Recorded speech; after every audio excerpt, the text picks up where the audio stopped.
మనం మానాల్సిన మనం మానుకుంటే దేవుడు చేయాల్సినవి దేవుడు చేస్తాడు. అంతే, ఈ పదాలకు ఒక్కటే అర్థమే. మనం మానుకోవలసిన మనం మానుకుంటేనండి దేవుడు చేయాల్సినవి దేవుడు చేస్తాడు. నేను మానను, అట్లాగే ఉంటాను, అలాగే కొనసాగుతాను, అలాగే బ్రతుకుతాను, అలాగే జీవిస్తాను, అలాగే ఉంటాను అని చెప్పని అనుకుంటావా? నేను అంటాను, దేవుడు కూడా నీ పక్షాన్ని ఏం చేయలేడు. యెహోవా హస్తము కొరచ, ఆయన చెవులు మందము, కానీ దోషము అవిధేయత నీకు దేవునికి మధ్య అడ్డుగా ఉంది.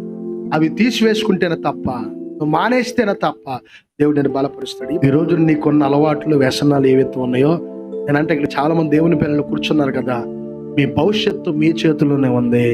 ఎప్పుడో తెలుసా?